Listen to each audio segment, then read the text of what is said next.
on, everybody? The Allen Ricks coming to you live with another video. And I know I've been MIA, Hopefully y'all still supporting me. Uh Steve Kerr goes in on Lavar Ball. That is the father of Lonzo and LaMelo father. The father of, yeah, them. So he's been pretty much going on this rant saying how he beat Michael Jordan, how his son is better than Steph Curry, and how he beat Charles Barkley. And my thing is, I agree with Steve Kerr 100%. I had a video earlier that I was going to put out about Lonzo Ball and how I'm just not, really high on Lonzo Ball.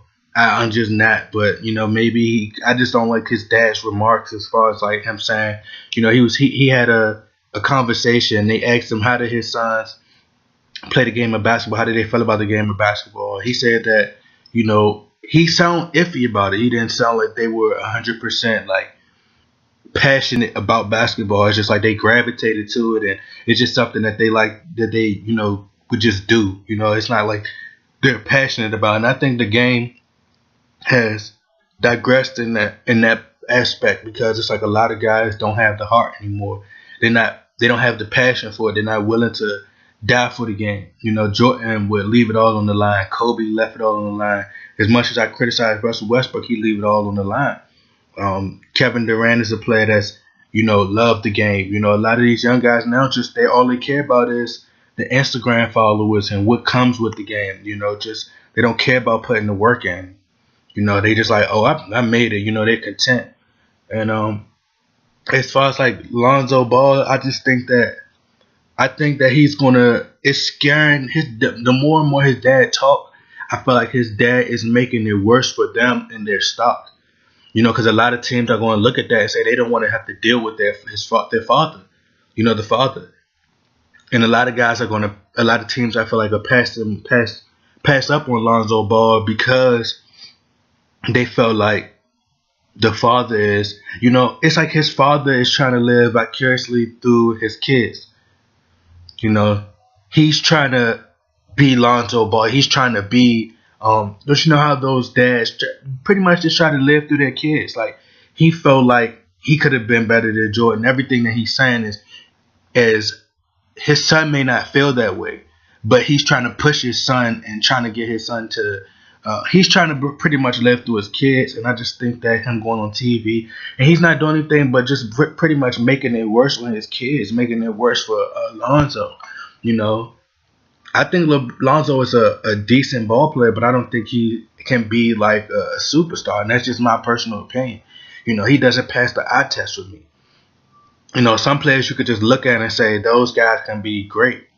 And some players you could just look at and be like, nah, I don't think they got it.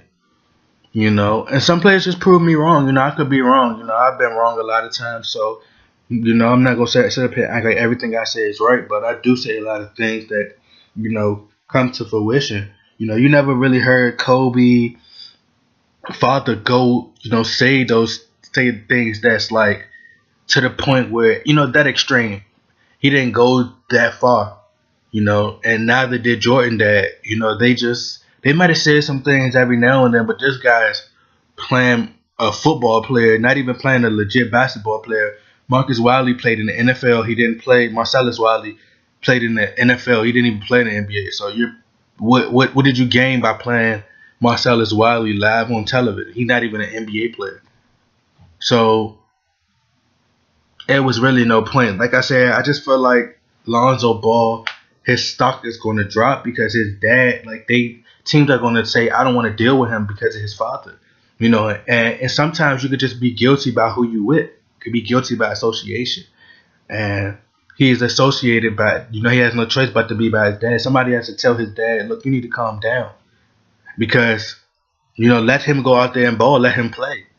Just let the boy play. Let his skill speak for itself. He haven't even made it to the NBA yet, and you're already saying he's better than Steph Curry. Like, I understand if you said it and you got some, you said it, but you're not gonna say it no more. But you got people thinking it, and you done hyped your son up. Now people can sit back and say, "Oh, is he better than Steph Curry?" Even though you know damn well he's not. But you could be like, "Oh, is he?" And get people that thought in their mind, and they'll go watch his games to see if he's better than him.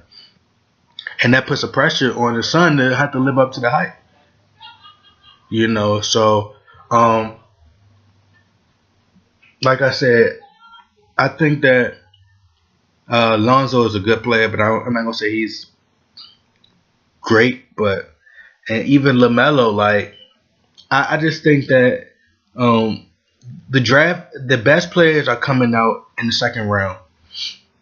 I just feel like the second round is because a lot of those players don't go to AAU or in AAU basketball. A lot of these guys are on the same team. They know each other. They're friends and they're buddy buddy. You heard Floyd Mayweather say this about the NBA, boxing, and everything, every sport. A lot of these guys are friends. So they're not trying to compete every night. They're just taking the light because they're friends, you know? And like I said, a lot of guys that's coming out in the second round, they're not friends with, they don't go to these AAU games with these guys, so they're not friends. They more so had to earn it. And even guys like Steph Curry and all these guys, they need to start. I think they have to start going to find deep players that's doing good in D3 colleges. D2 and D3 colleges. They need to find some people that's going to appreciate them and want to play for, not for the money, but, the money going to come, but playing for just the passion of the game. Steph Curry, Damian Lillard, they need to go find guys like that. Because a lot of these guys just going to college for 1 year and they got a lot of hype around them and get to the NBA, and it's like, you come away with nothing. And that's why I said the Lakers should go ahead and try to just trade the pick, because you have no time to be sitting around and wondering if this person is going to live up to the hype, or is that person going to live up to the hype. But anyway, make sure y'all click that subscribe button. I'm out.